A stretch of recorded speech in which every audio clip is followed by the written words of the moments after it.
May I have your attention, please?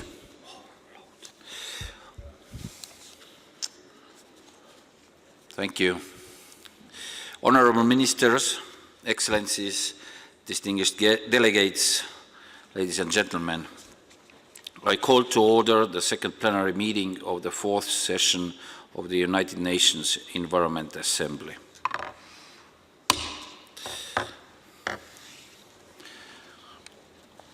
Ladies and gentlemen, each one of you is about to receive a small gift at your desks this afternoon. This is a small token from the Globe Tree, which is an accredited organization to UN Environment Programme, which works with children and youth on environmental issues. To kick off the commemoration of the UN Environment Programme's 50th anniversary, Globe Tree, in collaboration with children from all over the world, have created the Future Vessel. I encourage each and every one of you to take some time and visit the Future Vessel. I also encourage you to read and keep in your heart the message that the children have written on your card. At the last plenary session before concluding our meeting, I will invite some of these children, and together we will partake in the Uniting Water ceremony, where children will share their concern for clean water with us, and we will plant 4 seedlings in memory of all of those who faced their untimely death in the Ethiopian Airlines Flight 302 air crash that prevented them from being here with us and to commemorate this Environment Assembly. And I now wish to turn your attention to Agenda Item 9, entitled High-Level Segment under the theme Innovative Solutions for Environmental Challenges and Sustainable Consumption and Production. Under this agenda item, the meeting will consider national statements from member states of the Environment Assembly, states not members of the Environment Assembly, representatives of specialized agencies, United Nations bodies, intergovernmental bodies, and observers of international non-governmental organizations. It is the expectation of the Environment Assembly that through these statements we compile the priorities of countries and institutions to accelerate actions to identifying innovative solutions to pressing environmental challenges within the framework of sustainable development that will have a positive impact on society, the economy, and the environment, and on creating the conditions for an effective transition towards sustainable consumption and production patterns. To articulate the consideration of the statements, the Secretariat has compiled a list of speakers in accordance with the Rule 35 and 36 of our Rules of Procedure. In order to ensure that all representatives wishing to take the floor are allowed to do so, I propose that the Assembly limit the time on speeches to a maximum of 3 minutes for Member States and 5 minutes for those who are speaking on behalf of groups or regional ministerial fora in accordance to Rule 38 of our Rules of Procedure. Despite the allocated time being only 3 minutes, your full statement will be uploaded on the UN Environment Assembly website. Is this so agreed? I see no objections. It is so decided. Furthermore, I would like to propose that the Assembly makes exceptions on the time limit for heads of states and government addressing the Assembly under this item. Is this so agreed? I see no objections. It is so decided. Our order for the remainder of the session is set out in the speakers list. You can consult the list of speakers with our conference room officers or at the entrance of the conference room. Before I invite our first speaker, I want to inform our delegates that a timer is set in front of the speaker in order to monitor the allocated time while speaking. Secondly, the microphone will automatically turn off after the allotted speaker time and a small grace period. And I urge all delegates to exhibit restraint and make your statement within the allotted time. Please be informed that a video and a written text of statements made will be published on the website of the Environment Assembly. On this note, I would like to remind delegations that have not sent their statements to the Secretariat yet to do so.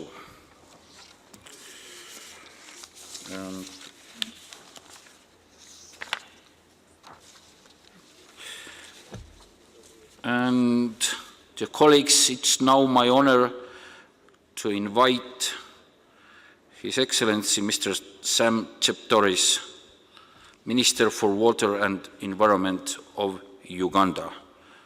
Your Excellency, you have the floor.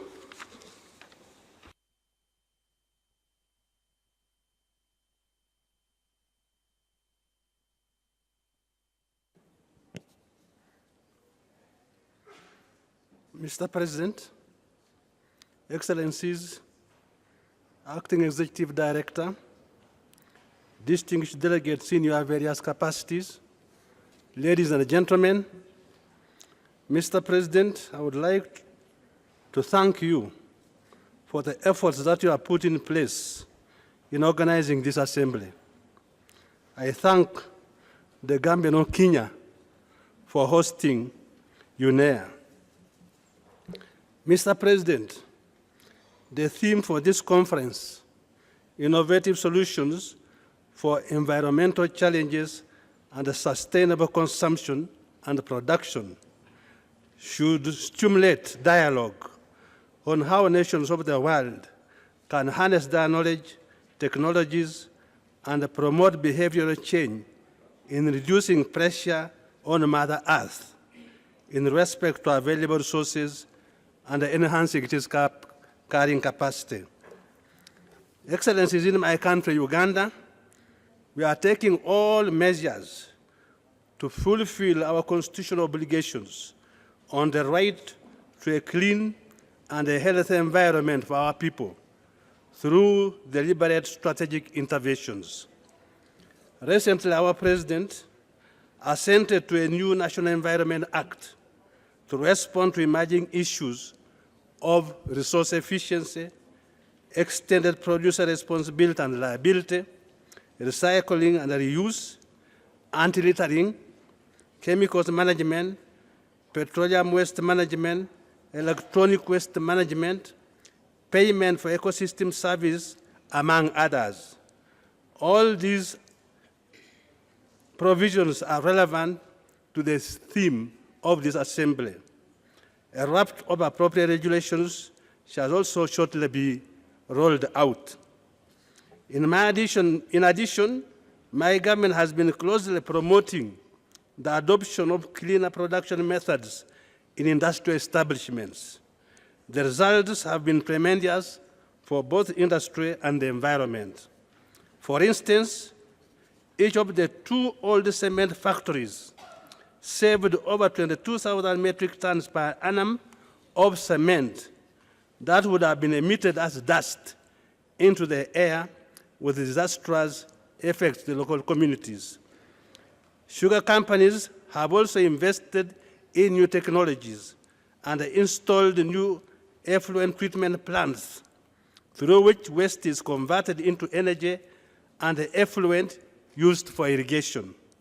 Similar actions have been adopted by the breweries.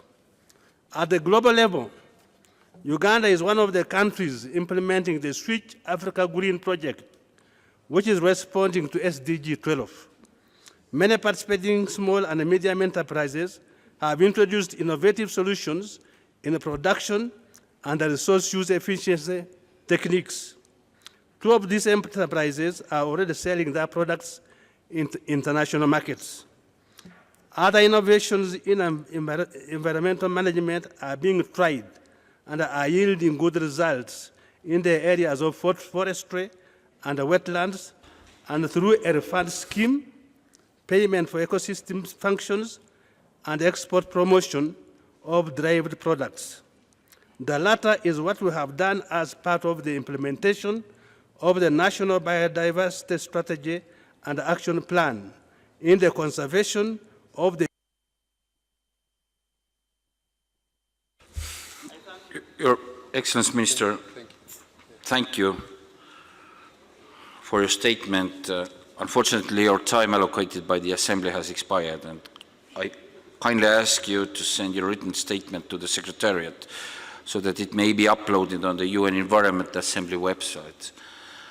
I hereby urge the distinguished delegates to really limit your statements to the allotted time, as the microphone automatically cuts us off after 3 minutes and a short period of grace. Thank you for your understanding.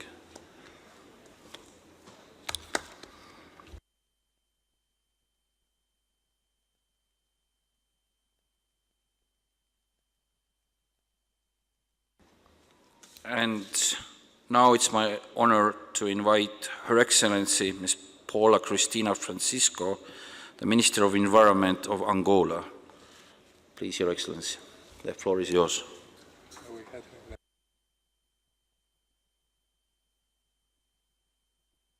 Your Excellency, the President of the United Nations Assembly, dear colleagues, all protocol observed. On behalf of the government of Angola, under the name of the President, I'm here to mourn with you all the sadness that we just present in this Assembly. Angola does acknowledge the long way pertaining to innovative solutions for environment challenges and sustainable consumption for production, especially by having this event in this first semester of the year. It will give us guidance, different approaches and view on the way we should act now and today. Through these innovative solutions, we all together hope to drive an agenda for a faster and a rapid response to the environment in general challenges facing our nations. Angola has a national development plan that is bounded to climate change, biodiversity, conservation areas, waste management, and sustainable use for 2018-2022. Innovation will also bring by uplifting the scales for human communities and also to addressing moderated actions. Angola calls upon industries to moderate the use of animals for fancy clothes rather than having more sustainable fashion and awareness styles. We must also ensure that technology and geoengineering, it looks as part of our environmental impacts assessment to nature and to conserve all the knowledge for communities that we have been holding for years. In that regard, we would like to keep on shouting louder and speak for one voice, one planet. That leadership on preparation of the position for the next CITES COP is now on its third minute by the presidency of the Angolan Union and Angola. In the international agenda, one of the examples that we are having here, and we bring it alive, is the CASA project. We call for all urgent needs for its preservation under the basis of the environment. UN agencies from this example are called upon to work together with governments to have an integrated approach of working together, including private sector, civil society, not forgetting communities. Plastics represent new industries. Different approaches in requested adoption for convention are a priority for all of us. Already we all have enough evidence to scientific level for its transformation. Oceans cannot be our destiny. Our appeal is that we should look at the fourth declaration as one driving system for all of us, and we thank you.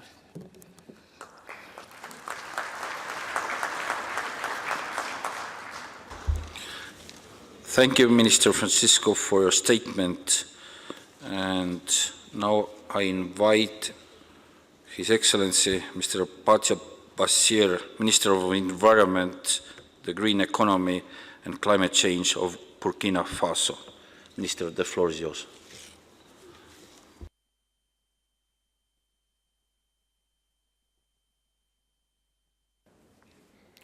Monsieur le Président de l'Assemblée générale des Nations unies pour l'environnement, Monsieur le Directeur exécutif du Programme des Nations unies pour l'environnement, distingués invités, je voudrais à l'entame de mon propos vous remercier, Monsieur le Président, pour la présidence des travaux de cette importante session de l'Assemblée des Nations unies pour l'environnement et vous assurer du soutien de ma délégation pour réussir le mandat qui vous a été confié. J'ai saisi cette occasion pour réitérer notre gratitude et nos sincères remerciements au gouvernement kenyan pour l'accueil et pour l'hospitalité bien chaleureuse et fraternelle qui nous a été réservée, ainsi que pour les facilités dont nous avons été honorés depuis notre arrivée sur le sol kenyan. Comme cela a été souligné par la note de réflexion sur le thème de cette 4e session de l'Assemblée des Nations unies pour l'environnement, à savoir les solutions novatrices ne sont pas un objectif en soi, mais un moyen de relever les défis environnementaux, il y a lieu de placer la préservation de l'environnement au centre du développement socio-économique. En ambitionnant de modifier les modèles économiques des sociétés par l'adaptation de nos modes de consommation et de production au bénéfice du bien-être humain et de la planète, cette Assemblée interpelle chaque État membre selon le principe des responsabilités communes mais différenciées à être pleinement acteurs du développement durable. Je voudrais saisir l'opportunité présente pour partager avec vous l'expérience des réformes institutionnelles initiées par mon pays pour faire face aux différentes pressions exercées sur les ressources naturelles. Cet exercice a conduit à la formulation d'une politique nationale en matière d'économie verte et de changement climatique, et ce, en collaboration avec tous les acteurs intervenant dans le domaine.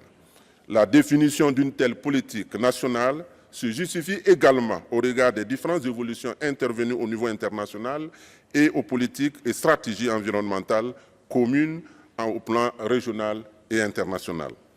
L'adoption de cette politique s'inscrit dans la vision de relever les défis environnementaux et garantir une consommation et une production durable au Burkina Faso. Les actions et initiatives ci-après ont été prises, suivies et renforcées par le Burkina Faso dans le cadre de cette politique afin d'élaborer d'abord et suivre la mise en œuvre du plan décennal d'action sur les modèles de consommation et de production durable au Burkina Faso, de vulgariser les résultats de la recherche et des expériences locales auprès des acteurs pour la diffusion des solutions innovantes et durables en matière d'exploitation et de transformation des produits forestiers non ligneux, de promouvoir les technologies propres, sobres en carbone et le développement du marché de carbone, de promouvoir l'entrepreneuriat vert, les métiers et emplois verts décents, de promouvoir la fiscalité et la comptabilité environnementale, de poursuivre l'élaboration et la diffusion des textes législatifs et réglementaires sur l'adaptation et l'atténuation au changement climatique, ainsi que sur l'exploitation durable des produits.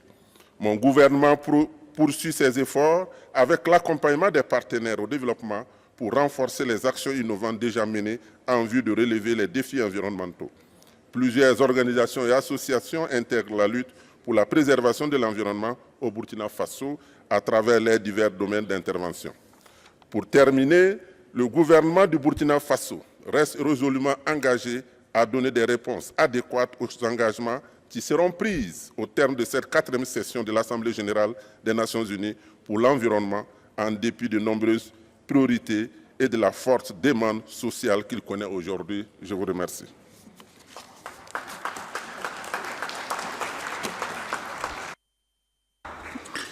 Thank you, Minister Bashir, for your statement. And I now invite His Excellency, Mr. Goran Trivan, Minister of Environmental Protection of Serbia. Minister, you have the floor.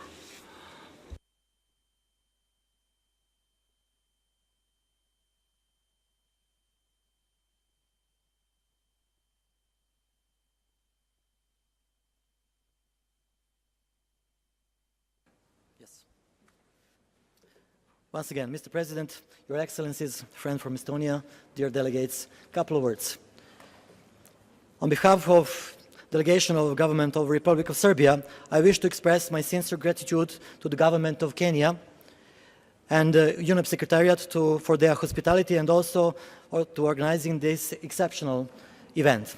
So let me tell that new technological solutions and an innovative approach to production and consumption are essential for social and economic development. Serbia is advancing strongly in that way. Let me mention that renewable energy, wind farms, use of biomass, wastewater and solid waste management, recycling are very high in our agenda, and Serbia is advancing well. So let me say also too that we reduced plastic bags use for 70% in the last year, trying to make that policy really visible for our citizens, and we have very big support of our citizens and our media, which is very, very important for us, which may be called like some kind of Don Quixote in our modern society.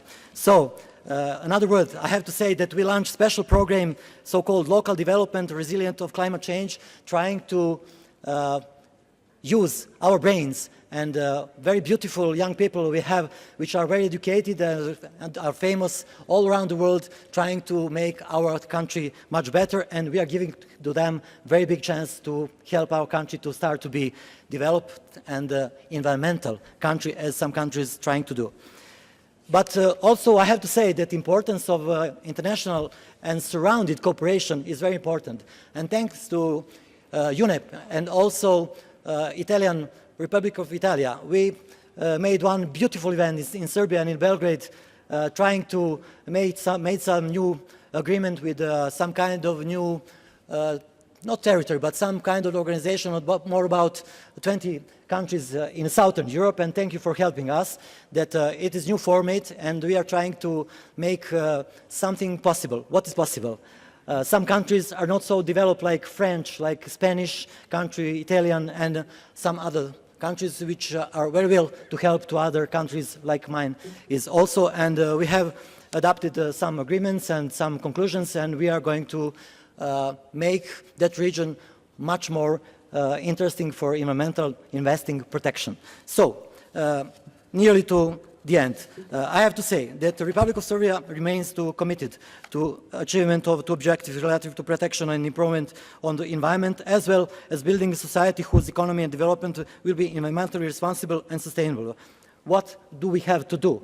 We try to be creative and to include creativity in our process of developing in all society of Serbia. And let me tell just a couple of words. What are we willing to do? Except creativity. Our will, our effort and ideas in order to improve our way to thinking and of thinking and raise awareness of the new generation so as to be more committed to response to new challenges of our time and also challenges of ensuring a healthy future, but we intend to keep on with forestering, I have to say. And at the end, what is the end? The end is that what we want to beautiful future, but whose future? But whose future is on the table? Only mankind or not? I believe that we are not talking about mankind, no. What about the future of all living creatures? What about their rights to live? What about our planet and also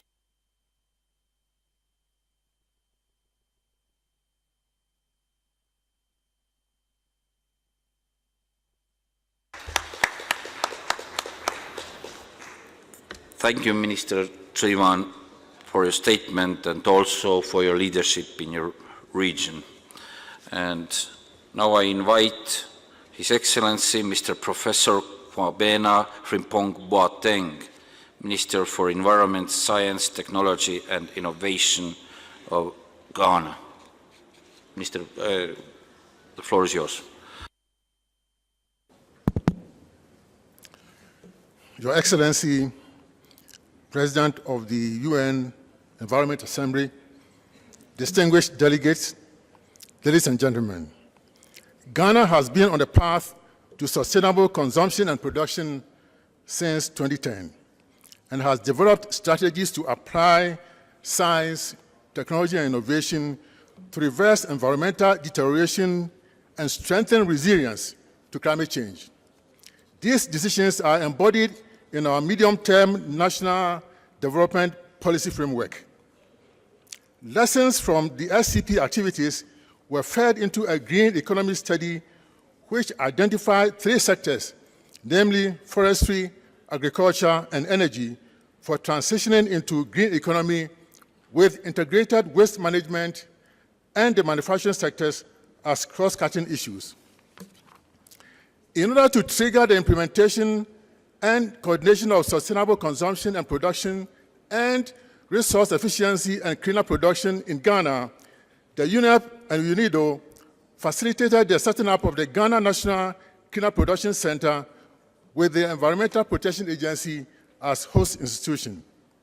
Also, Mr. President, to promote sustainable consumption and production implementation in Ghana, the Switch Africa Green Program was initiated and 3 sectors were targeted: integrated waste management, tourism, and manufacturing with renewable energy as cross-cutting issue. Under the Switch Africa Green Program, Ghana implemented 6 projects in electronic waste, renewable energy and clean cook stoves, industrial symbiosis, and biogas. Mr. President, we have trained 101 artisans in design, construction, operation, and maintenance of biogas plants. Currently, there's a 2 megawatt biogas fired power plant in Tema, which is connected to the national grid, and dozens biogas plants power secondary schools. Mr. President, the Industrial Symbiosis Project facilitates the movement of segregated processed waste among SMEs as raw materials, thus redefining waste as money in transition in a bid to attain the target of zero waste society. A waste trading e-platform and waste stock market has been developed where SMEs can sell or buy various waste resources. Mr. President, we have created 1,600 jobs, green jobs. 800,000 kilograms of CO2 emissions have been saved through waste transformation. 98,000 metric tons of industrial waste has been avoided, and we think we are on the path towards creating the future we want. I thank you for your attention.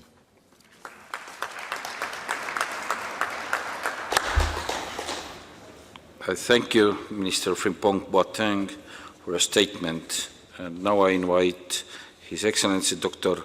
Sabo Ojano, Secretary of State of Environment of Cambodia. The floor is yours.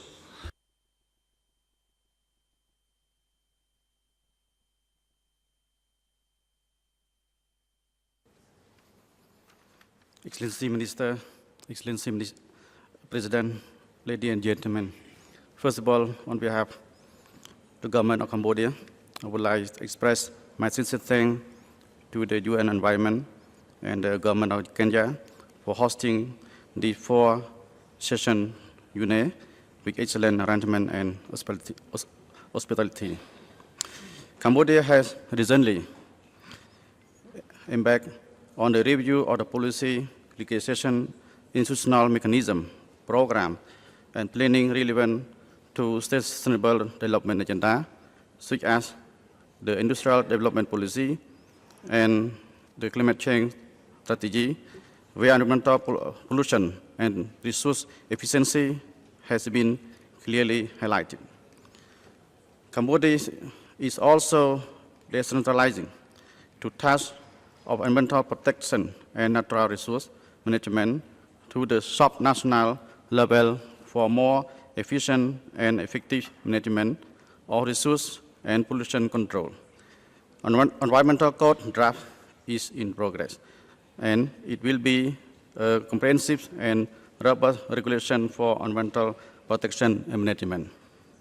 Moreover, as of today, Cambodia has protected area of around 7.5 million hectares.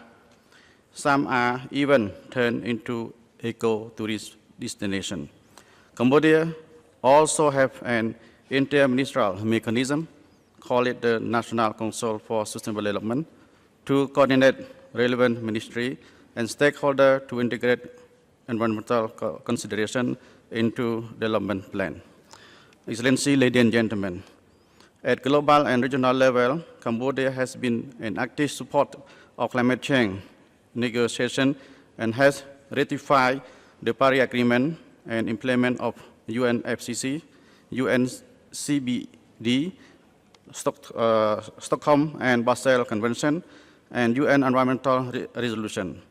We see the importance of need for commitment and cooperation by state and all stakeholders at global and regional level, with technology made available and resources allocated to support action in our world. In this UNEP4, Cambodia strongly expects the ministerial declaration, resolution, and outcome will be affirmed in a balanced manner to environmental sustainability for solving the environmental challenges and achieving sustainable consumption and production. Finally, I would like to conclude my statement by reaffirming our commitment to work together with nation, development partner, and multi-stakeholder to tackle environmental challenges effectively and efficiently, including development and implementation for joint action and partnership to address challenges in Cambodia region and in the world. Thank you, Mr. President. I thank His Excellency Dr. Sabo Jono for your statement. May I now invite Her Excellency Ms. Boateng Vorachit, Vice Minister of Natural Resources and Environment of the Lao People's Democratic Republic, to make a statement. You have the floor, ma'am. Mr. President, Excellencies, ladies and gentlemen, at the outset, on behalf of the Lao government, I would like to express our official support to the ministerial declaration of the 2019 UNEP4, and also reconfirm its strongly commitment to the further collaborating with the world community in implementing the provision contained in the ministerial declaration. Furthermore, we have also strong support to the GEO6 and SPM key messages in addressing and overcoming present and future challenges before us. This aims to bring tangible benefit to our planet. Mr. President, in the last 2 decades, the government of Laos has diligently implemented the provision contained in the MDGs, now SDG, in particularly into its own sustainable development agenda. The government has also set up coordinating mechanisms on natural resource management and environmental protection at the micro level, as well as laid down legal framework, policies, and long-term strategies by mainstreaming the national resource management and environmental protection into the immediate and long-term national socio-economic development plan in line with green and sustained policy, low carbon emission oriented approach, and has achieved as economic growth with average rate of 70% per year. Today, I would like to inform that early this year, the government of Lao PDR has conducted joint national dialogue for GEF and GCF in Vientiane capital, Lao PDR. We are the first country to host a joint mission of 2 global climate funds to support ambitious climate change, sustainable development, and environmental management action in Lao PDR. Mr. President, the Lao PDR reaffirms a strong commitment in implementing the result of the Assembly, and I believe that only through the serious manifestation of collective partnership, mutual assistance, and shared commitment would be able our world to attain its lofty goals as mentioned above. I thank you.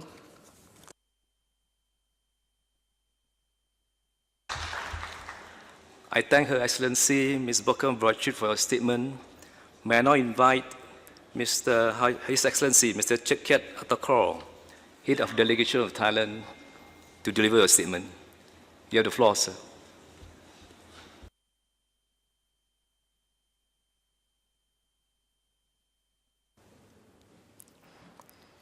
Mr. President, at the outset, I wish to extend my condolences to families and friends of those who lost their lives in the tragic event on Sunday. It is my great honor to attend this assembly. I believe that the outcome of this meeting will greatly contribute to international efforts in moving towards the achievement of the 2030 Agenda for Sustainable Development. Thailand has incorporated sustainable consumption and production into various national policy frameworks, including the establishment of 20 years roadmap, which aims to promote efficient use of resources and pollution reduction, as well as the launch of the Green Industry Mark program and the Green Public Procurement program. Plastic use reduction is a national agenda of Thailand. The 20 years roadmap for plastic waste management has been set up. An action plan has been drafted to ban single-use plastic bags and bottle capsules by 2022 and single-use plastic cups and straws by 2025. Thailand has also launched a campaign to reduce household plastic consumption. The campaign has resulted in a reduction of about 2.7 million plastic bags per day. On financing for green investment, the Environment Fund has supported local authorities across the country to conduct a waste separation at source program. We also support the development of green innovations and technologies, as well as mobilization of funding to promote efficient use of resources. Mr. President, Thailand's views that global and regional partnerships among stakeholders are important for successful implementation of sustainable consumption and production. Last year, Thailand joined UNEP's Clean Seas campaign to clean up the oceans with commitments against marine litter and plastic pollution. As the chair of ASEAN for this year, we hosted a special ASEAN ministerial meeting on marine debris last Tuesday, which produced the framework of action on marine debris. We also hosted last week the regional 3R Forum in Asia and the Pacific. Finally, we hope that the Assembly will continue to be the forum to address global environmental challenges and to find common solutions for the benefits of all without leaving anyone behind. I thank you, President. I thank His Excellency Mr. Chetket Atokor for your statement. May I now invite His Excellency Mr. Milorad Stepanovic from Montenegro to deliver your statement. You have the floor, sir.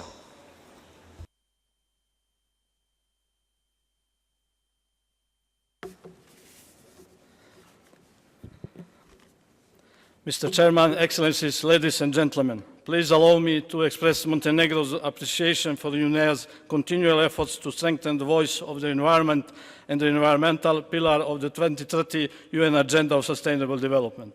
UN Environment must continue to have a prominent and irreplaceable role in changing our habits and choices in the management of natural, human and social resources, as well as in producing goods and services. Our actions must ensure that economic performances are not reduced, but on the contrary, the resource efficiency and productivity, innovations, job creation, environmentally sound technologies, and sustainable consumption and production practices are fostered. This should be achieved primarily by decreasing the anthropogenic pressures on natural resources, whilst providing an interface between a healthy environment and healthy people. In that context, on behalf of the government of Montenegro, I am looking forward to the adoption of the ministerial declaration of the 4th session of UNEA and commitment of all of us to the associated successive processes this document will impose. However, to ensure its measurable positive impact in Southeast Europe, there is a need for urgent action to accommodate the outcomes of the recently organized Ministerial Conference on Innovative Solutions to Pollution, in particular to the establishment of a UN environmental sub-regional presence. Consequently, Montenegro is calling for these needs to be addressed in the proposed program of work and budget for the biennium 2020-2021, addressing the growing environmental and development challenges whilst making our responses more effective is impossible unless UN environment sub-regional presence is provided. With the aim of paving a path towards clean and innovative solutions, Montenegro would like to express the support for the following issues. Mindful of the importance of achieving the objectives of the implementation plan towards a pollution-free planet, Montenegro is calling for action from all member states, UN environment, and its institutional setup at regional and sub-regional levels so as to ensure its effective implementation. Montenegro firmly supports the proposed resolution related to the 6th Global Environmental Outlook report in the firm belief that the adoption of GEO6 will turn into the backbone that allows UN environment to fulfill its mandate, functions and responsibilities. We are pleased to express our satisfaction at the appreciation demonstrated for our national positions. Concurrently, we are pointing out the tremendous and irreplaceable role of the UN Environment Mediterranean Action Plan and Barcelona Convention in providing holistic and integrated monitoring and assessment of the marine environment in Mediterranean, bearing in mind the irreplaceable contribution of women to the sustainable development of Montenegro, as well as the great results showed to women's leadership at the regional and global scales aimed at conservation and the sustainable use of natural resources. Montenegro supports UN environment's efforts aimed at pursuing gender equality and women's empowerment. By expressing the expectation that the UNEA 4 outcomes will advance the implementation of innovative technology solutions, synergies and partnership for healthy and perspective ecosystem and sustainable livelihoods, I would like to conclude by wishing all of us productive work. I thank you. I thank His Excellency Mr. Milorad Kepanovic for your statement. May I now invite Dr. Sun Woo, Head of Delegation of Myanmar, to deliver your statement. You have the floor.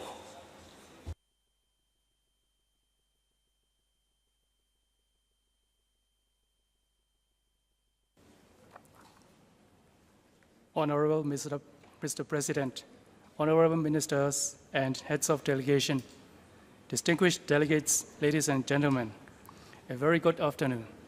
May I take this opportunity to express my sincere thanks to the government of Kenya and its people for the warm welcome and hospitality, and UN Environment for organizing this magnificent assembly attended by all the member states and world dignitaries.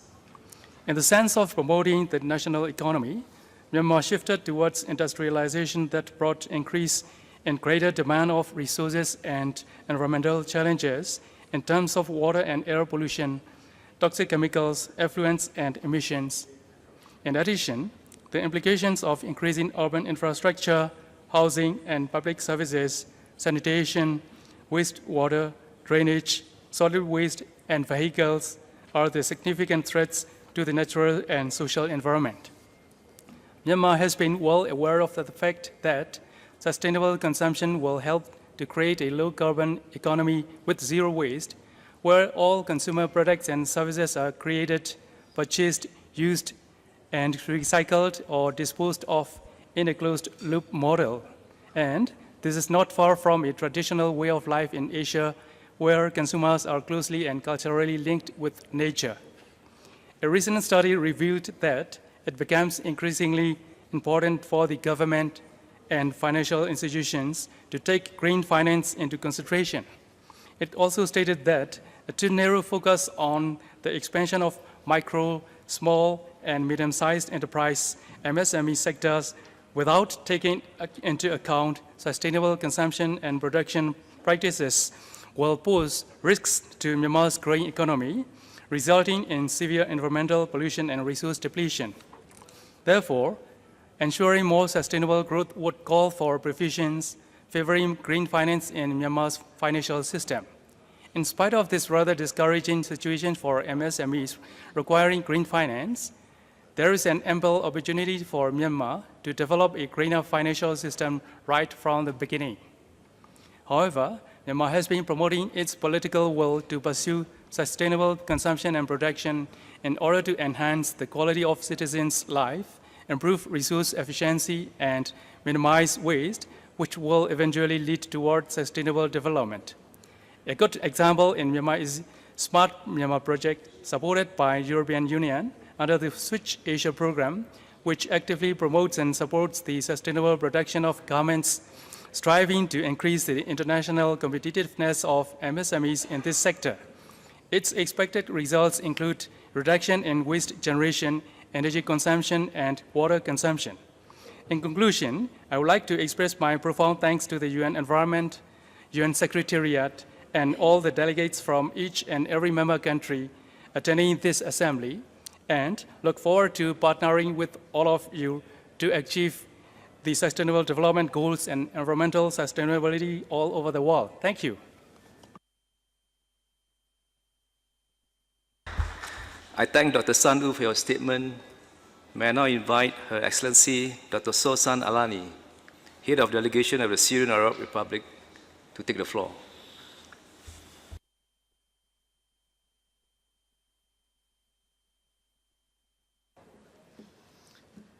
السيد الرئيس، السادة الوزراء، السادة السفراء والمندوبون الدائمون، السيدات والسادة، أتقدم لكم بداية بالشكر على جهودكم في إدارة أعمال هذه الدورة. السيد الرئيس، تواجه الجمهورية العربية السورية ظروفاً استثنائية تتمثل بالحرب الإرهابية التي تشن عليها منذ العام 2011، وكذلك العمليات غير الشرعية لما يسمى بالتحالف الدولي وآثاره السلبية التي أدت إلى تدمير واسع للبنى التحتية والبيئية، الأمر الذي دعا إلى توظيف جزء كبير من الموارد الوطنية المتاحة والجهود من أجل مواجهة انعكاسات تلك الظروف الاستثنائية. السيد الرئيس، إن العمليات الإرهابية التي تعرضت لها سوريا وبطريقة ممنهجة تبدو آثارها السلبية واضحة على البيئة، فقد قامت مجموعات داعش الإرهابية بتكرير النفط في المناطق التي استولت عليها، الأمر الذي دعا إلى تلوث مصادر الماء والهواء والتربة في مناطق واسعة، وبالتالي أثر على عملية إنتاج واستهلاك النفط ومشتقاته بشكل كبير، عدا عن المخلفات غير المفجرة والألغام التي تركتها التنظيمات الإرهابية خلفها في المناطق التي استعادت الدولة السورية سيطرتها عليها، والتي خلفت إما إعاقات دائمة لدى العديد من المواطنين السوريين أو أودت بحياة الكثيرين منهم. نذكر هنا بالدور الكبير الذي قامت به الجمهورية العربية السورية متمثلة بجيشها في مكافحة الإرهاب والأنشطة الإرهابية المسببة للتدهور البيئي والضارة بالتنوع الحيوي، وكذلك الحفاظ على مواقع التراث والأوابت الثقافية والحضارية ذات القيمة التاريخية الكبيرة. السيد الرئيس، إن الحرب الكونية الإرهابية على الجمهورية العربية السورية وما ترافقها من توقف في البرامج والمشاريع البيئية الممولة من قبل المنظمات البيئية الدولية والتي كان قد بشر بها سابقاً، لم تقتصر فقط على ما سببته من خسائر هائلة في البنية الاقتصادية والاجتماعية والبيئية، بل إنها أيضاً أثرت سلباً على التدابير والجهود المبذولة من قبل حكومة الجمهورية العربية السورية التي تهدف إلى حماية البيئة ودعم الخطط الوطنية في هذا المجال، ومتابعة تنفيذ مكونات الاستراتيجية البيئية الوطنية. ومن تلك البرامج الدولية التي توقفت أو تم إيقاف تمويلها برنامج إدارة النفايات الصلبة، الأمر الذي أدى للأسف إلى انتشار القوارض والأمراض المعدية كالليشمانيا، بعد أن كانت الجمهورية العربية السورية قد قطعت شوطاً بعيداً في القضاء الكلي على عدد كبير من الأمراض وتحقيق 90% من التحصين الصحي للأطفال. السيد الرئيس، إننا اليوم نقع في مسافة زمنية تفصلنا 11 عاماً عن الموعد المنشود لاستكمال تنفيذ خطة التنمية المستدامة، إلا أن التدابير الاقتصادية القصرية أحادية الجانب التي فرضتها بعض الدول والكيانات الإقليمية ضد الجمهورية العربية السورية منذ عام 2011 والتي ما تزال مستمرة حتى تاريخه تقف عائقاً في وجه تحقيق أهداف خطة التنمية المستدامة لعام 2030. ويعتبر استمرار تلك التدابير هو التحدي الأكبر الذي يواجه الجهود الوطنية لحكومة الجمهورية العربية السورية للوفاء بالتزاماتها في مجال حماية البيئة. إن هذه الظروف عززت من قناعة الجمهورية العربية السورية بضرورة جعل نهج الاستدامة كأول أولوياتها الوطنية، تتطلع الجمهورية العربية السورية استعادة وتعزيز ركائز التنمية المستدامة على المستوى الوطني من خلال استعادة كافة المنظومات الإنتاجية والخدمية بأبعادها البيئية وضمن الأطر المؤسساتية لها، الأمر الذي يعتمد على مدى التزام الدولة من أجل توفير الدعم الفني والمالي ودعم عملياتي نقل وتوطين التكنولوجيا وبناء القدرات. السيد الرئيس، وأخيراً وفي ضوء ما سبق، فإن هذا الواقع يتطلب مساعدة تقنية من اليونب من خلال تقديم الدعم بكافة أشكاله وتوفير التقنيات الحديثة والخبرات الفنية والمهنية اللازمة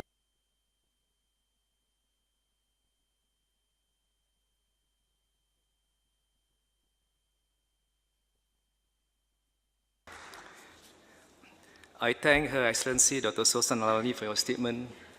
May I now invite His Excellency Dr. Sulaiman Arabiat, Head of Delegation of Jordan, to deliver your statement. You have the floor, sir.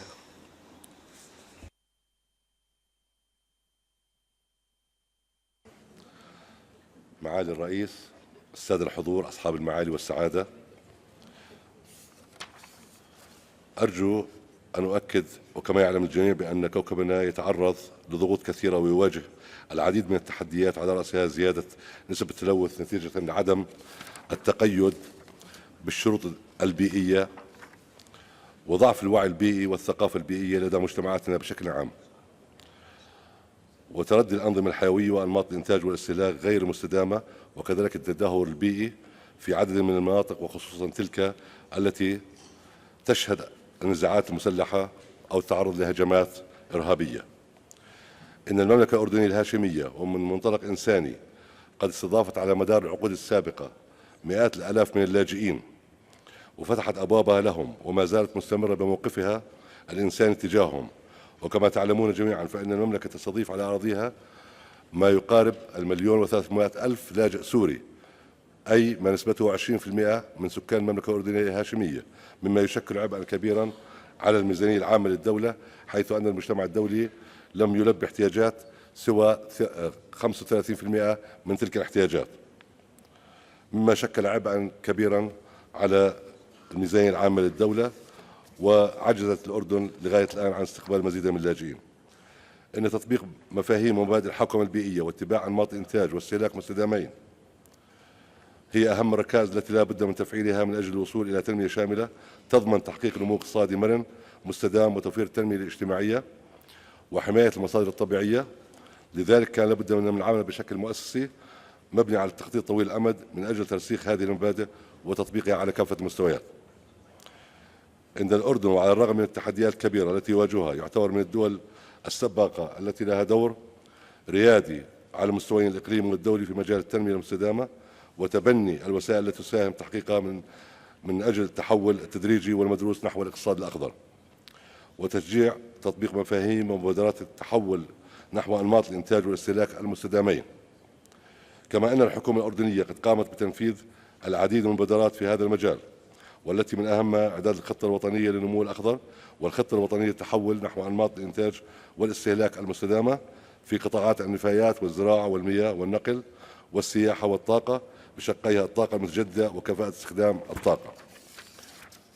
أرجو الإشارة وانطلاقا من اهتمام المملكة بهذا الاجتماع اليونية الرابعة أو الاجتماع الرابع للجمعية العامة لبرنامج الأمم المتحدة قد استضافت مؤخرا مؤتمرا استثنائيا لوزراء البيئة العرب في شهر كانون الثاني الماضي، وذلك لتحضير اجتماع الجمعية العامة الرابع لبرنامج الأمم المتحدة من منطلق الاهتمام الكبير للدول العربية لهذا الاجتماع والموضوعات التي سيتم مناقشتها والقرارات التي سيتم اتخاذها من خلال اجتماع الجمعية العامة. في الختام أشكركم لحسن استماعكم، مقدما الشكر لبرنامج الأمم المتحدة على حسن التنظيم والجهود المبذولة لدعم مسيرة الدول تحقيق التنمية المستدامة، كما الشكر موصول للحكومة والشعب الكيني على استضافة لهذا الاجتماع.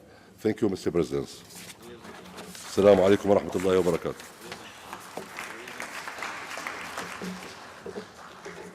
Thank you. I thank His Excellency Dr. Sulaiman Arabiat for your statement.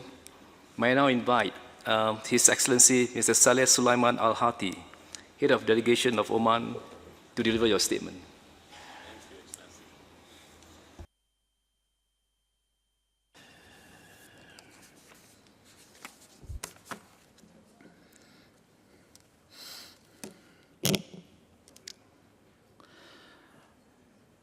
معالي السيد رئيس الجلسة، أصحاب السعادة، رؤساء الوفود، أيها السيدات والسادة، السلام عليكم ورحمة الله وبركاته. أود أن أتقدم في البداية بالشكر الجزيل لحكومة كينيا على حسن الرعاية والاهتمام الذي تتلقاه الوفود المشاركة في هذه الاجتماعات، كما أشكر كذلك برنامج الأمم المتحدة للبيئة على حسن التنظيم والترتيب لأعمال هذه الدورة. إننا في سلطنة عمان نؤكد على أن ظاهرة الاحتباس الحراري والتغيرات المناخية وما يصاحبها من تداعيات اقتصادية وصحية واجتماعية، والتي أكدتها التقارير الحكومية الدولية المعنية بتغير المناخ، والتي أجمعت على أن التغيرات المناخية حقيقة قائمة لها تداعياتها وتأثيراتها السلبية على المستوى العالمي. إن شتى العالم قابلة للتعرض للآثار والمخاطر المرتبطة في تغير المناخ، وتعد الأعاصير والعواصف والفيضانات وكذلك ندرة المياه والتصحر والجفاف وما يصاحبها من تأثيرات سلبية حسب ما أكدتها الدراسات والنماذج المناخية المعنية بالمتغيرات، والتي تم تنفيذها حتى الآن من أهم التحديات التي تواجه العالم المعاصر. إن سلطنة عمان تقوم بإعداد استراتيجية وطنية للتكيف والتخفيف من التغيرات المناخية، والتي اشتملت على قطاعات التنمية وإجراءات التكيف المناسب لها، تعد كفيلة لمجابهة هشاشة النظام البيئي والتقليل من التأثيرات السلبية للتغيرات المناخية بأكبر قدر ممكن.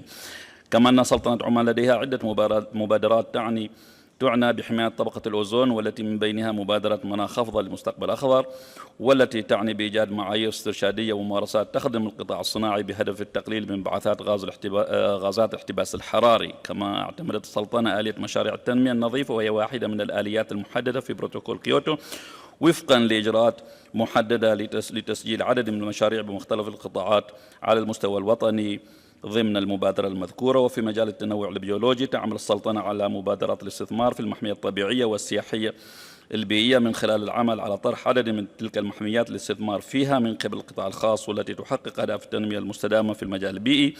وتنفذ سلطنة عمان عدة مشاريع في مجال زيادة الغطاء النباتي في المناطق المعرضة للتصحر ضمن مبادرة الأشجار، وذلك من خلال زراعة النباتات البرية العمانية بهدف الحفاظ على توازن الأنظمة البيئية. وهنالك مبادرة أنماط الحياة المستدامة بهدف التوعية وللتقليل من استهلاك المواد البلاستيكية، والعمل ضمن شراكات بين القطاعين الحكومي والخاص لإنجاح هذه المبادرات.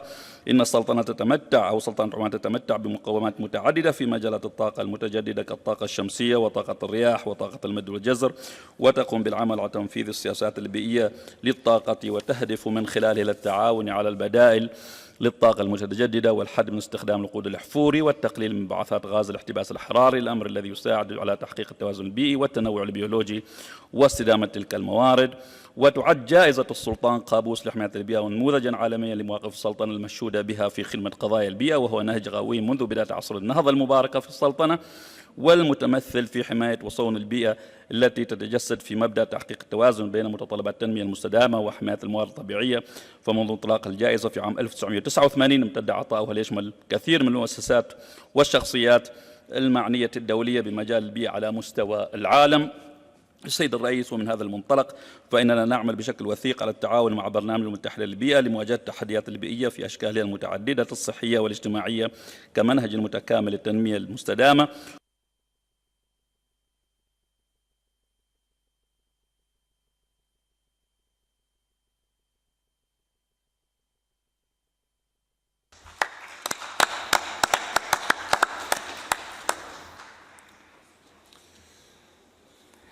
I thank His Excellency Mr. Saleh Sulaiman Al-Houthi for your statement. May I now invite Mr. Berdi Berdiev, Head of Delegation of Turkmenistan, to deliver your statement. You have the floor.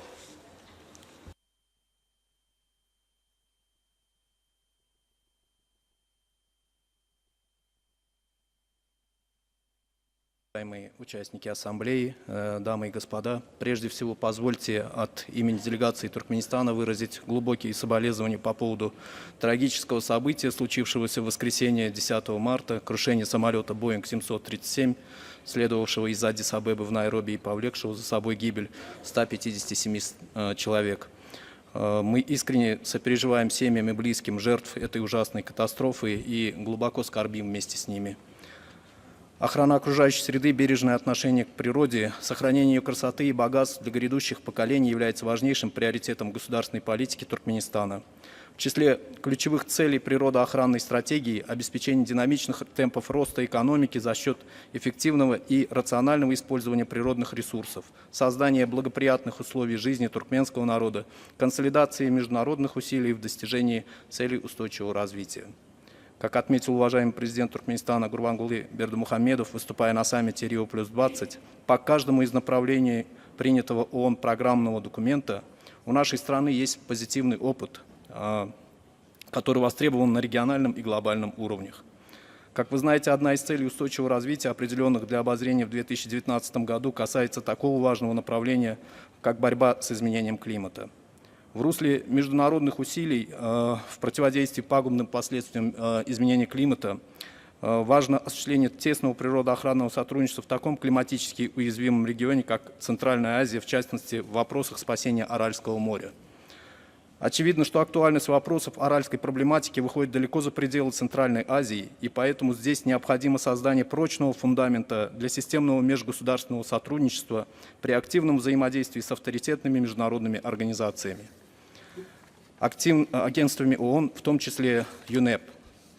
На это нацелена инициатива Туркменистана по разработке специальной программы ООН для бассейна Аральского моря, призванной обеспечить комплексный подход в решении проблем аральского кризиса с широким участием всех заинтересованных сторон. Хорошей правовой основой для этого стала принятая консенсусом 18 апреля 2018 года резолюция Генассамблеи ООН «Сотрудничество между Организацией Объединенных Наций и Международным фондом спасения Арала». Новый импульс сотрудничеству в данной области был придан и в ходе проведенного в августе прошлого года в национальной туристической зоне Аваза саммита глав государств, учредителей Международного фонда спасения Арала, в котором Туркменистан председательствовал с 2017 по 2019 годы. Под председательством Туркменистана в МФСА с привлечением национальных экспертов, государств-учредителей и международных партнеров подготовлена концепция 4-й программы действий по оказанию помощи странам бассейна Аральского моря. Ведется активная работа по подготовке регионального плана действий по охране окружающей среды и устойчивому развитию в Центральной Азии. Охрана морской среды Каспийского моря является еще одним важным вопросом, выходящим далеко за региональные рамки. Общая задача региональных стран – совместить объективные экономические интересы, реалии международного сотрудничества в энергетической сфере с необходимостью сохранения биоразнообразия Каспия. Эти вопросы, наряду с другими вопросами Каспийского моря, будут обсуждены в ходе первого Каспийского экономического форума, который состоится в августе этого года в национальной туристической зоне Аваза, расположенной на берегу Каспийского моря. Отмечая важность консолидированных подходов в решении региональных и международных вопросов охраны окружающей среды, Туркменистан выступает за их рассмотрение и решение на основе общепризнанных норм международного права с учетом интересов всех государств региона и при участии международных организаций, признавая, что региональный консенсус – единственно приемлемая форма для эффективного межгосударственного взаимодействия. Большое спасибо за внимание.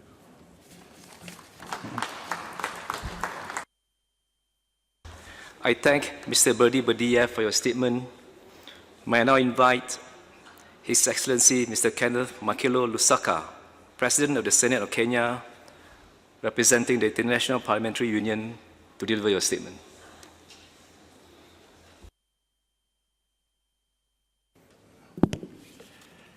Honorable President of the Assembly, honorable ministers and deputy ministers, ladies and gentlemen, it is a great honor for me to address the fourth session of the United Nations Environment Assembly on behalf of the Interparliamentary Union, IPU. It is 178 member parliaments and the more than 6.5 billion of the world's 7 billion people living in countries whose parliaments are our members. At the recent IPU UN parliamentary hearing in New York, the United Nations Secretary General highlighted the essential role played by parliamentarians in modern societies. He said, and I quote, "Parliaments can be bastions of democracy and crucial link between the national and the global. Parliaments indeed have a vital role to play in the implementation of international agenda, namely the 2030 Agenda and its Sustainable Development Goals, SDGs, and the Paris Agreements on Climate Change. We parliamentarians should maximize our legislative, budgetary, and oversight functions. We need to build national ownership, transform international agendas into national laws, policies and action plans, and hold our governments accountable. In order to do so, we should enhance cooperation and partnership to share information and best practice experiences on a regional and global scale. Ladies and gentlemen, the time for parliamentarians to take stronger and more concerted action to respond to climate change is now. The time for we at the IPU are very pleased to see that our members are actively engaging with the international climate change agenda, particularly in the implementation of the Paris Agreement. It was already back in 2016 when the IPU member parliaments adopted Parliamentary Action Plan on Climate Change, and at that, and most recently at the IPU Assembly in October 2018, members adopted an emergency resolution entitled Climate Change, Let Us Not Cross the Line. Yet, whilst there have been positive developments, there is still a compelling need to address the key challenges and parliaments face in their response to climate change and environmental degradation. In what ways can they strengthen oversight of implementation of climate legislation and enhance transparency and accountability?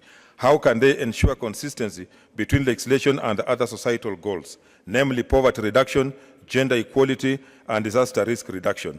How can parliaments make sure that no one is left behind?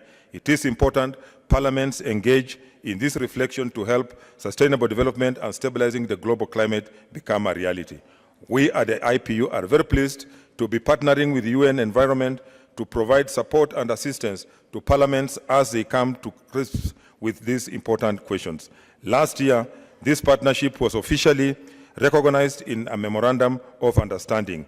In the agreement, we agreed to work together to promote the institutionalization and mainstreaming of the international development and climate change agendas. In order to achieve this, the IPU and UN Environment are engaging in various joint activities that focus on capacity building for parliamentarians, developing knowledge and honing skills, and facilitating dialogues and international exchange. In particular, the IPU and UN Environment are currently working with 4 African countries to provide technical assistance in the area of climate change through a series of pilot workshops aimed at areas of parliament engagement that are most conducive to the national implementation of the Paris Agreement. I look forward to continuing the excellent cooperation between our 2 organizations. I thank you. I thank His Excellency Dr. Kenneth Makelo Lusaka for your statement. May I now invite Mr. David R. Boyd, Special Rapporteur for Human Rights and the Environment, to deliver his statement. You have the floor.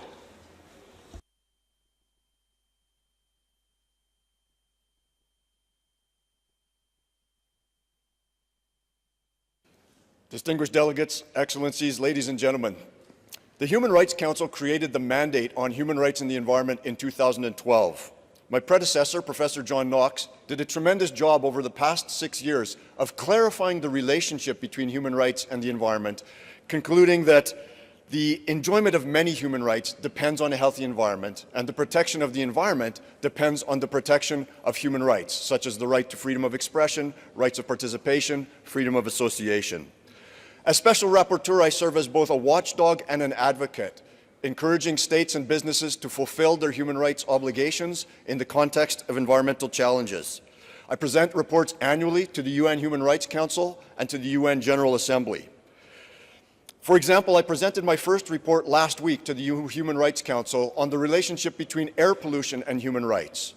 The World Health Organization indicates that over 7 million premature deaths occur each year because of exposure to air pollution, a figure that is larger than the combined total of deaths from war, murder, tuberculosis, HIV, AIDS, and malaria combined.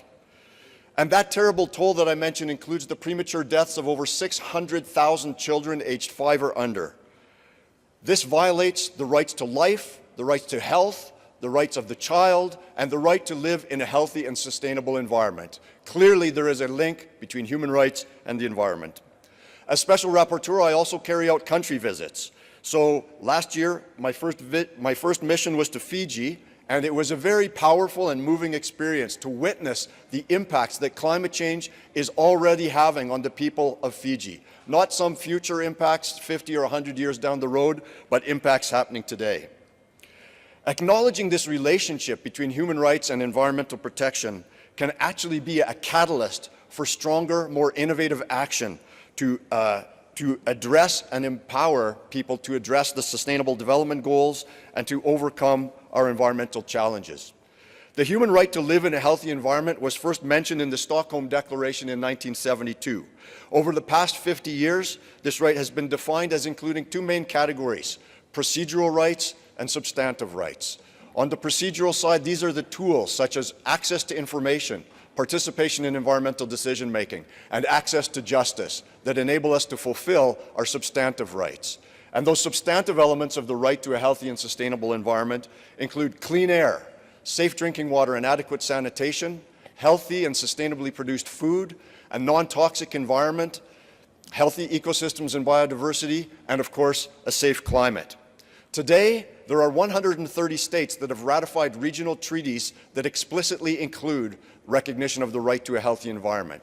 Treaties covering Africa, Latin America, parts of Asia, Europe, and the Caribbean. In more than 110 states today, the right to a healthy environment enjoys constitutional protection. It's also included in the environmental laws of more than 100 countries. So in total, 155 UN states already recognize that this is a fundamental human right and they have obligations to protect it. My friends, the time has come to recognize that everyone, everywhere, has the right to live, work, study, and play in a healthy, safe, clean, and sustainable environment. In our joint report to the UN General Assembly last fall, Professor Knox and I called for urgent recognition of this right at the global level. And I look forward to continuing to work with UN Environment, UN Development Program, states, civil society, and businesses to make this right a reality. Thank you very much.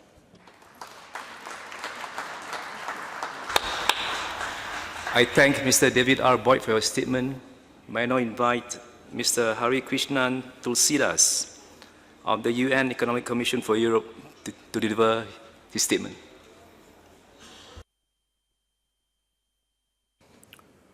Excellencies, distinguished delegates, dear colleagues, on behalf of the Executive Secretary of UN Economic Commission for Europe, Ms. Olga Algeyerova, I would like to offer the following statement.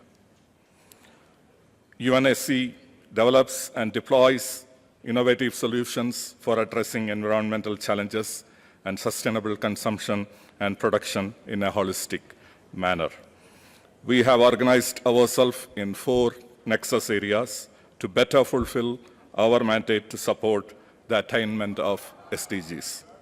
The 4 nexus areas are sustainable use of natural resources, sustainable and smart cities, sustainable mobility and smart connectivity, and measuring and monitoring of the SDGs. For its region, UNECE services multilateral environmental agreements such as Convention on Long-Range Transboundary Air Pollution and the Industrial Accidents Convention. Some of our instruments are open for global accession from all UN member states, such as the Helsinki Convention on Protection and Use of Transboundary Watercourses and International Lakes, to which Chad and Senegal has acceded in 2018, and the ESPO Convention on Environmental Impact Assessment, and the Harhes Convention on Access to Information, Public Participation in Decision-Making, and Access to Justice in Environmental Matters. These instruments are platforms to exchange knowledge and discuss innovative solutions for environmental challenges and sustainable consumption and production. We invite all of you to participate. In addition, UNECE develops and services and updates legal instruments and recommendations addressing the harmonization of classification and labeling criteria of chemicals, as well as applicable transport conditions for all modes of transport. These mechanisms are implemented worldwide and contribute to the safe management of chemicals through their life cycle, from production, storage, transport, workplace to consumer use. We also develop and implement in close collaboration with business sector standards and innovative solutions to advance transparency and traceability of value chains for circular economy in agri-food, fishery, clothing sector, including through piloting of blockchain applications. We have developed framework guidelines for energy efficiency standards in buildings, a framework for sustainable resource management, and a series of best practices guidances to reduce environmental footprint to fossil energy. We will look forward to supporting the outcomes of UNEA4 and implementing them in our region. We wish you successful deliberations. Thank you very much. I thank Mr. Harikrishna Tulsidas for your statement. May I now invite Ms. Monica Stankiewicz, Executive Secretary of the Helsinki Commission, to deliver her statement. Excellencies, distinguished participants, please accept my heartfelt condolences to the families of the victims of the plane crash in Ethiopia. I would like to express my gratitude to the government of Kenya and UNEP for hosting and organizing the meeting. The Baltic Marine Environment Protection Commission, or HELCOM, works to achieve a healthy marine environment in the Baltic Sea and to ensure the sustainable use of its resources. HELCOM is based on a regional convention. The contracting parties are Denmark, Estonia, Finland, Germany, Latvia, Lithuania, Poland, Russia, Sweden, and European Union. HELCOM, like its sister organizations around the world, united under the UNEP's Regional Seas Program, are a bridge between global commitments and the national action. The Baltic Sea countries are already implementing an ambitious and comprehensive regional program of measures for the healthy Baltic Sea called the Baltic Sea Action Plan. Likewise, among the latest global assessments, the recent HELCOM Holistic Assessment reveals that the status of the marine environment of our sea continues to be unsatisfactory. Recovery is not yet sufficient to achieve the ecological goals and objectives we have set to ourselves. The assessment also shows that the impaired status of the marine environment impacts the welfare of citizens in a concrete way. For example, losses in recreational values in the Baltic Sea due to deterioration of the marine environment are estimated to be up to 2 billion euros annually. At the HELCOM ministerial meeting last year, the contracting parties decided to update the Baltic Sea Action Plan and agreed on concrete steps forward, which will also contribute to the implementation of the ministerial declaration and resolutions foreseen to be adopted during this meeting. And I would like to give you 2 examples. The HELCOM ministers agreed to elaborating by 2020 a Baltic Sea regional nutrient recycling strategy. A strategy will focus on measures at source rather than end-of-pipe solutions and will promote environmentally safe nutrient recycling, especially from manure and sewage, considering principles of circular economy. Further, the contracting parties decided to develop appropriate measures to address microplastics and riverine inputs, urban wastewater effluents, as well as stormwater. Ladies and gentlemen, the findings on degradation of our planet continue to be alarming, and the scale of the challenge we are facing can at some time feel overwhelming. But it is possible to revert the negative trend, and I would like to offer some concrete Baltic Sea examples that consistent action can lead to successes. The white-tailed sea eagle, top predator in the Baltic Sea coastal food webs, has suffered for decades from the effects of persistent chemicals. Ban on the use of these chemicals has been in place for some time already, resulting in the recovery of the white-tailed sea eagle. Several seal populations have improved recently.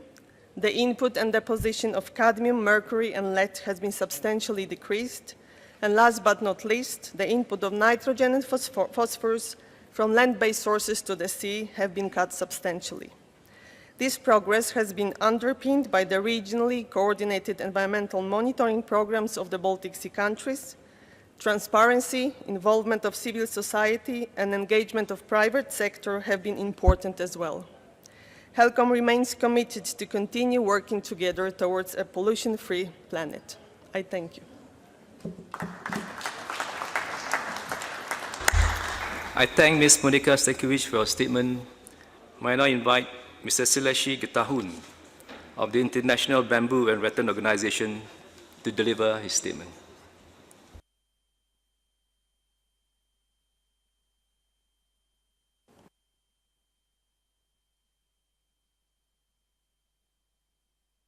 Mr. President, honorable delegates, ladies and gentlemen, on behalf of the Board of Trustees of International Bamboo and Rattan Organization, I am honored to make a speech at this important meeting gathering that discuss on global agenda of environment. IMBAR is an intergovernmental organization which promotes the use of bamboo and rattan for environmentally sustainable development and green growth. Currently, it has 55 member countries, most of which are from the global south. The Secretariat headquarters is in Beijing and has regional offices in 5 countries of the global south, including India, Ghana, Ethiopia, Cameroon, and Ecuador. IMBAR's priority is to work with countries to focus on the use of bamboo and rattan as strategic resources that support sustainable development and their green economy action plans, and its unique setup makes IMBAR an important representative for members. With 45 members from the global south, IMBAR has played an essentially strong role in promoting South-South cooperation for the last 22 years. Since its establishment, it has been making a real difference to the lives of millions of people and the environments around the world, with achievements in the areas such as raising standards, promoting safe, resilient bamboo construction, restoring degraded land, capacity building, and informing green policy and sustainable development goals objectives. Bamboo and rattan, the two resources, are very important resources which are not much known and considered in the world.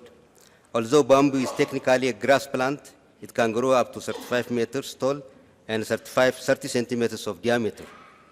Rattan is also flexible and native to the tropical regions of Africa, Asia, and Australia. But the majority of rattan grows in Indonesia. Rattan can grow several hundred meters as it's due for bamboo. To mention a few of benefits, in poverty reduction, bamboo and rattan can provide an alternative income and even a source of nutrition to local communities. Tens of millions of people around the world rely on bamboo and rattan for their livelihoods, and the bamboo is much used source of food and fodder for livestock. If seen in the value of chains, millions of poor can benefit, including cultivators, through direct sale, the retailers and the transporters of culms, micro and small enterprises, and handicrafts, large-scale industrial producing products. In my time as trustee of the board, I have spoken to many people who have benefited from bamboo and rattan, farmers who have crops for flourishing along the bamboo, women who are earning their first income from selling this. In infrastructure development and housing and other environmental benefits are the benefits of the bamboo and rattan. Restoring the degraded lands and the bamboo can also combat the climate change, which is it can sequester about 30% more carbon than other trees. Ladies and gentlemen, just understanding this, IMBAR is building on its experience and expertise on bamboo and rattan over the past 20 years, so that to develop organizations and support countries to use unique resources of bamboo and rattan to improve their environmental security and livelihoods of their livelihoods. As bamboo and rattan grow throughout the tropics in Africa, Asia and Pacific and America, I would like to adjourn my remark by requesting and urging this assembly to think of these resources as a potential solution to address environmental challenges we face and to promote sustainable consumption and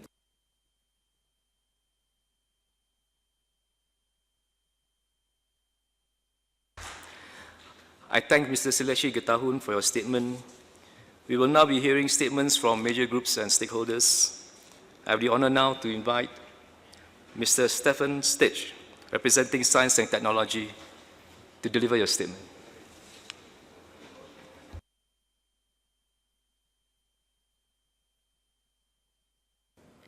Thank you, Chair.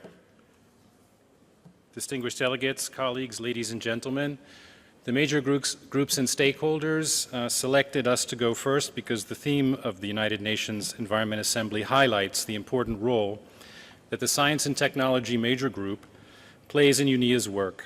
Science and technology are fundamental in the shift away from our current unsustainable way of production and consumption. New approaches to transforming consumption and production patterns are needed. Approaches that address consumption and production as part of cultural, economic, and political systems, and that promote accountability of different stakeholders. This implies a renewed focus on human and ecological well-being that requires new infrastructure designs and deep reforms in governance arrangements, corporate accountability and responsibility, financial institutions, sustainable lifestyles, economic models, and business practices to build social capital, equity, and trust.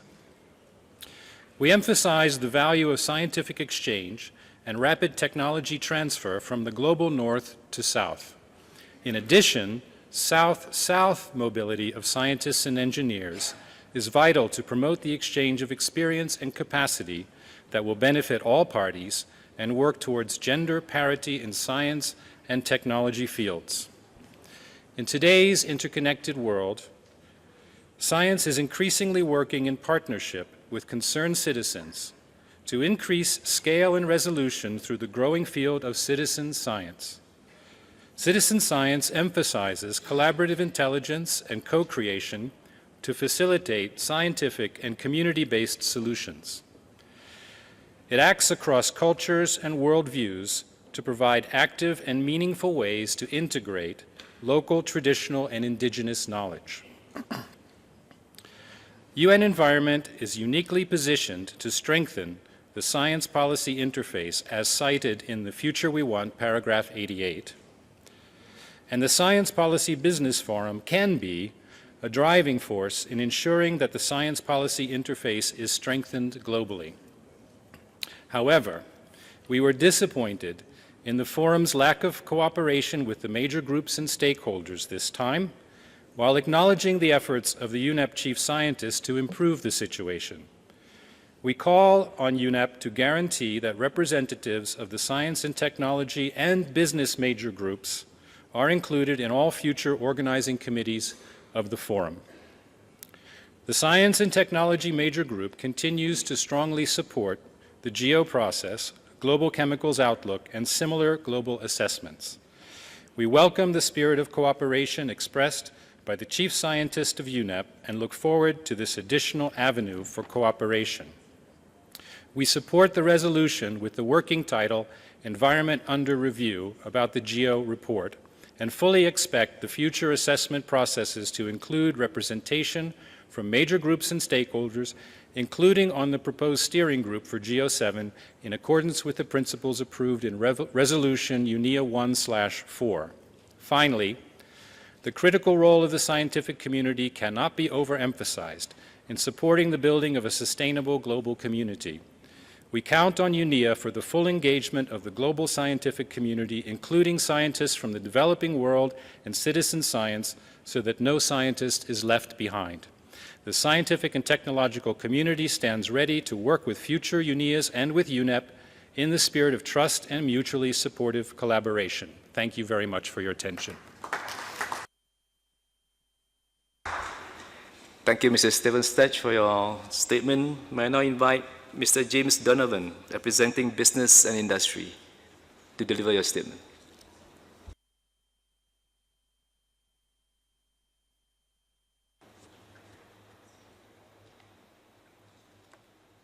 Thank you, Mr. Chair. Distinguished delegates, ladies and gentlemen, my name is Jim Donovan. I have the honor of representing the business and industry major group attending this meeting. Firstly, we'd like to pay tribute to the victims of the Ethiopian air accident, so many of whom were UN colleagues coming here. Let us never forget them with our collective and committed action on behalf of the environment. Business and industry supports cooperative, effective action and building bridges to advance innovation and sustainable consumption in all areas that have been discussed over the course of the 2019 Global Major Groups and Stakeholders Forum. We wish to align with the major groups' common statement on the importance of advancing innovative solutions and the sustainable consumption production, engaging all sectors of society in a meaningful and impactful way. Ways to advance environmental protection and on the need to protect environmental and human rights defenders. For that reason, we welcome the systems-based approach in focus at the UNEA 4 relating to energy, food, waste systems. For business, each of these areas requires a thorough contextualization of all sources, with the attention to creating and enabling policy for innovation, private sector investment, management options, and a full review of economic, social, employment circumstances to each one. Business and industry continues to regard the 17 SDGs as the best working blueprint of integrated objectives for the environment, social, development, and economic policy and actions. The businesses of every sector all over the world have begun to adopt the SDGs for their policies, actions, and business plans. Business and industry favors a balanced circular economy approach, value and supply chain-oriented options, and would favor a full and inclusive assessment and dialogue about a wide range of options available to tackle sustainable consumption and production, including and in connection with addressing plastic waste. We underscore the importance of simulating dynamic innovation while seeking pragmatic options via life cycle analysis and reflecting the possibilities of substitution and reformulation where economically viable options exist. In closing, we reiterate the argument for the need for sustainable consumption and the smarter use of resources is clear and powerful. We all know this. The question is, where do we go from here?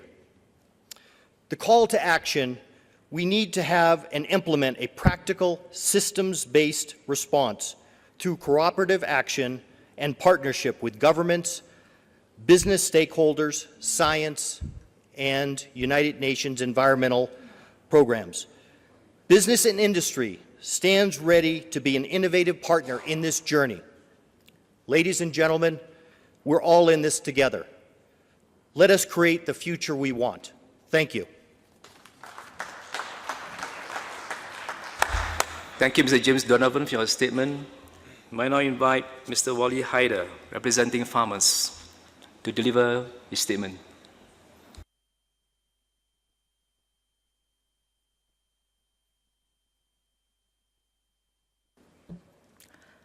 Thank you, Chair.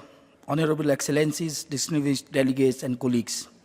I am Wali Haider from Roots for Equity, Pakistan, and I'm speaking on behalf of Farmer Major Group.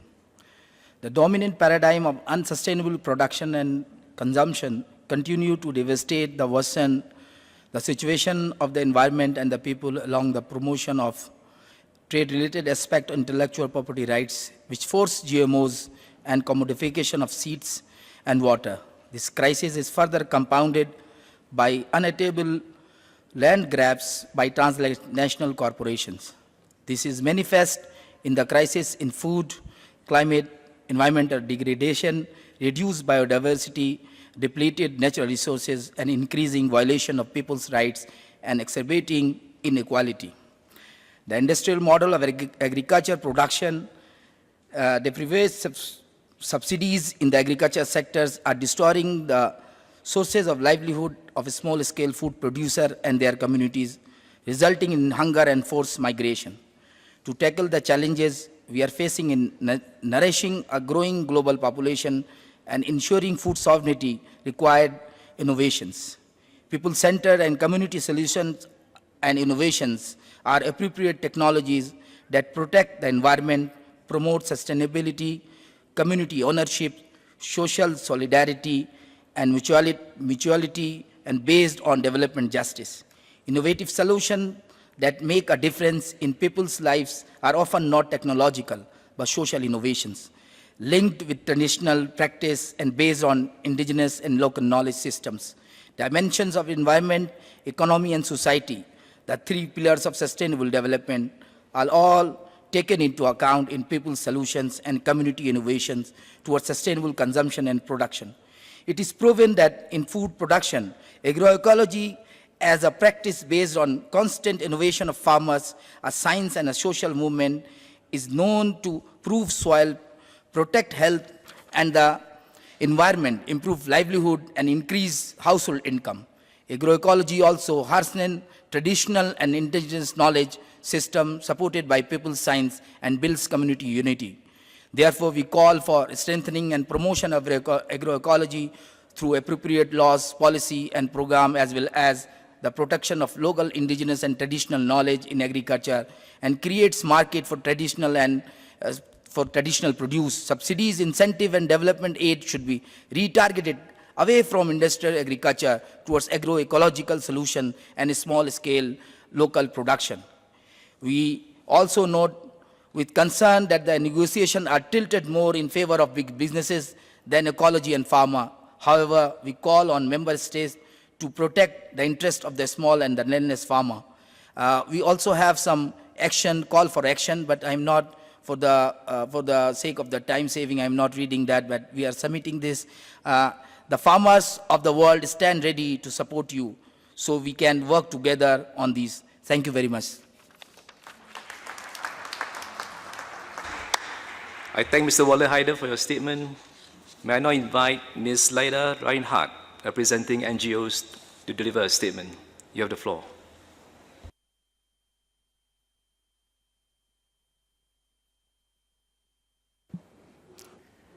Thank you, Mr. Chair, for giving us the floor.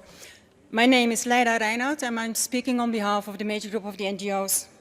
Distinguished delegates, as we approach the midway point of this UNEA, which should solve some of the most complex and urgent issues facing our planet today, we get quite concerned by the lack of ambition in this room. I would also like to remind you all that if you choose to hold a public office, your duty is also to represent the public interest. We are witnessing regression in language accepted in formal UN texts. Language agreed in the CBD and Paris Agreement should not be undermined.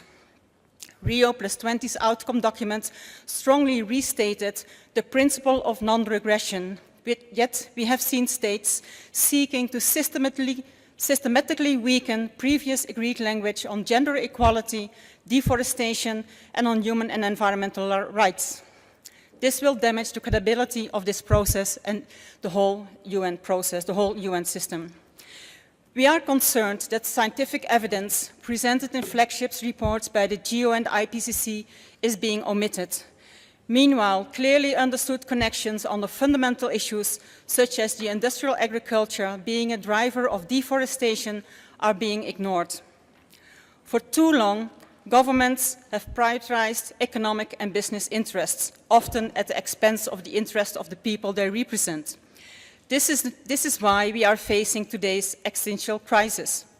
Now is the time to redress the balance and to put the highest emphasis on the other dimensions of sustainable development, be it social or environmental. If this is not done with the political commitment and the urgency, we will face an environmental disaster that will affect every citizen, including all of you in this room and your families. The wealth of available scientific data tells us that we are at a critical turning point, where inaction will lead us over a cliff edge and beyond the point of no return. We have the knowledge, we have the evidence, now we just need the political will. NGOs came to Nairobi to support ambitious goals and plans to improve the state of the global environment. We urge you now to scale up your urgency and action over the next few days. If not, we seem to be here only for damage control. Thank you for your attention. I thank Ms. Leila Reinhardt for your statement. May I now invite Ms. Damaris Uja, representing women, to deliver her statement.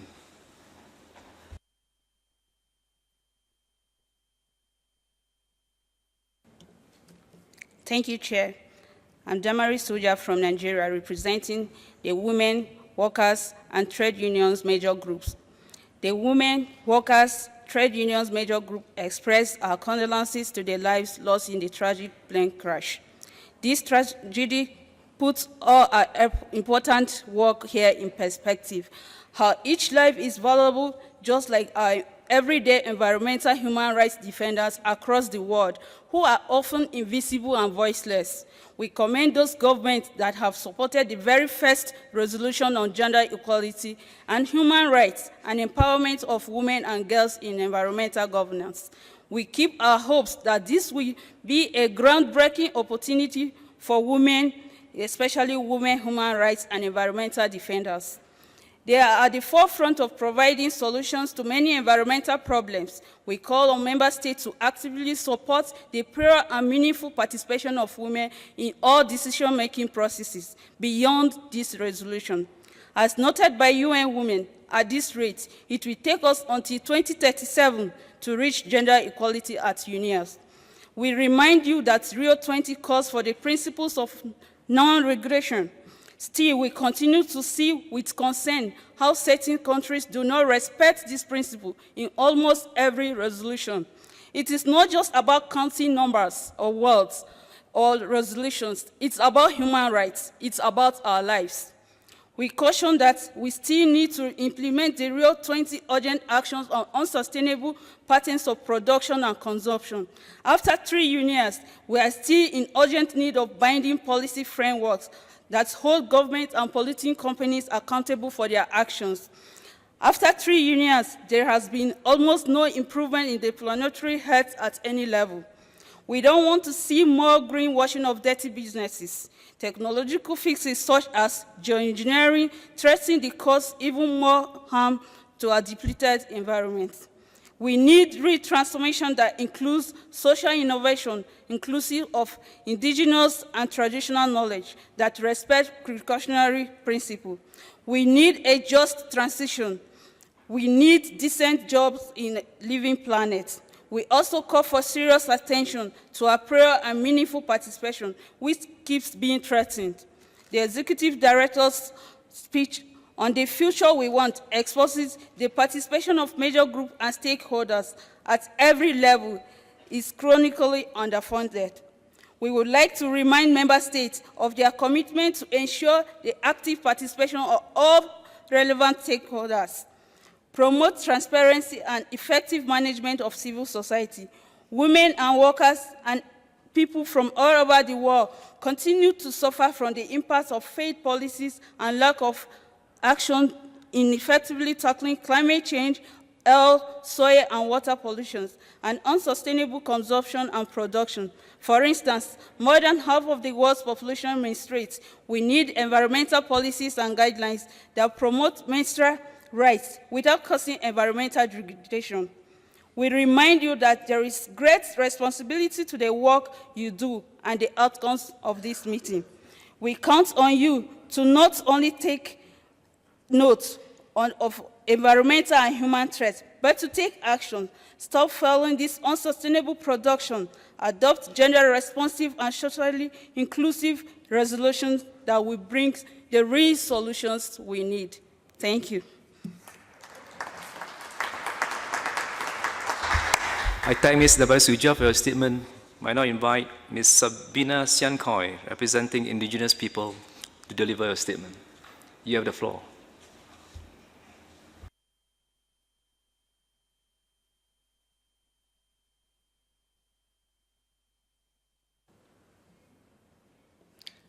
Thank you, Chair. I'm Kaptoyo Edna speaking on behalf of the Indigenous Peoples Major Group. Firstly, I would like to share some facts. Since 1960, half of all the tropical forests have disappeared, and this loss is accelerating. Last 4 years were the worst on record for deforestation. The Global Land Outlook tells us that 40% of all land is degraded on Earth, mostly from industrial agriculture and deforestation, and 2/5 people drink contaminated water, since 70% of all industrial waste and 80% of all sewage enters our rivers and oceans untreated. The Global Environment Outlook 5 notes habitat loss and degradation, including from unsustainable agriculture and infrastructure development, unsustainable exploitation, pollution, and invasive alien species remain predominant threats to terrestrial and aquatic biodiversity. All these contribute to a decline in ecosystem services, which may lead to increasing food insecurity and endanger poverty reduction and the impoverishment of human well-being and health. Environment rights are enshrined in over 100 constitutions, yet almost 4 people a week are killed defending those rights, while many more are harassed, intimidated, and forced from their lands. Around 40 to 50% of the 197 environmental defenders killed in 2017 came from indigenous peoples and local communities. The Indigenous Peoples Major Group recommends the following to UNEA towards a sustainable future. Recognize the contribution of traditional knowledge, practices, and innovations of indigenous people as contributing equally to the science, knowledge, and land and resource and tenure rights as key. Recognize sustainable resource management systems of indigenous people and integrate these as essential elements in addressing reductions in greenhouse gas emissions, plastics and chemical pollution, loss of biodiversity and other environmental stresses, and in achieving sustainable development for all. We strongly call for the inclusion of participation and recognition of indigenous peoples' traditional knowledge and indicators in the global assessment reporting, including in the preparation of future global environment outlook assessment. Traditional knowledge and indicators can be instrumental in monitoring and setting indicators to address unsustainable consumption and production issues from indigenous perspective. Take action to ensure the protection of environmental defenders and the establishment of effective redress mechanisms and rights-based approach to guarantee the accountability of human rights violators, including the private sector. We urge members to address the systemic causes of a sustainable way of consumption and production and its linkage to economic domination and adverse social impacts, marginalization, and disempowerment of the majority, including indigenous people. Finally, we would like to recommend that the UN Environment consider making and creating a dedicated fund within the UN system to make it possible for the full, effective, and meaningful participation of indigenous peoples and local communities in the process of UNEA.